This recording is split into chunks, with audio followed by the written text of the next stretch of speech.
আমাদের আন্দোলনের মূল এই পর্যায়ে যৌক্তিক দাবি হচ্ছে সংস্কার বা এই যে ডায়ালগ যিনি বাধা সৃষ্টি করেছেন এনবিআর চেয়ারম্যান মহোদয়ের অপসারণ ছাড়া এই পর্যায়ে আলোচনার কোনো দুয়ার খুলবে না।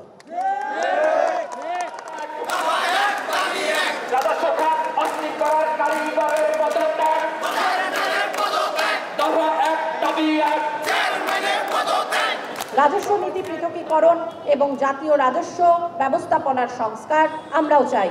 এ ব্যাপারে আমাদেরও কোনো ছাড় নেই। রাজস্ব সংস্কার আইনগত বিষয় সহ রাজস্ব ব্যবস্থার একটি পূর্ণাঙ্গ সংস্কার আমরা সব সময়ই দৃঢ়ভাবে চেয়েছি। এজন্যই আমরা কেমন এনবিআর চাই শীর্ষক সেমিনার আয়োজন করতে চেয়েছিলাম, যা এনবিআর চেয়ারম্যানের বাধার কারণে সম্ভব হয়নি।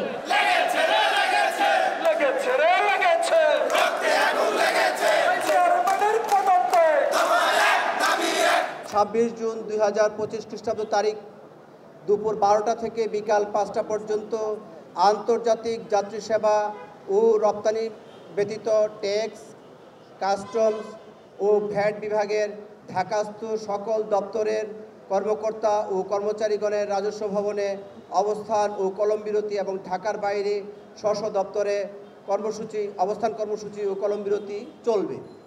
পাশাপাশি চেয়ারম্যান ও তার দোসরদের প্রতি ঘৃণা প্রকাশ চলবে।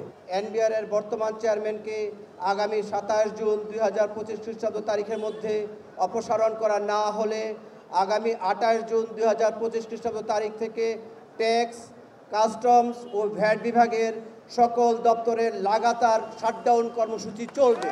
আগামী 28 জুন 2025 খ্রিস্টাব্দ তারিখ থেকে সারা দেশের ট্যাক্স, কাস্টমস ও ভ্যাট বিভাগের সকল দপ্তর থেকে এনবিআর অভিমুখে মার্চ টু এনবিআর পালিত হবে।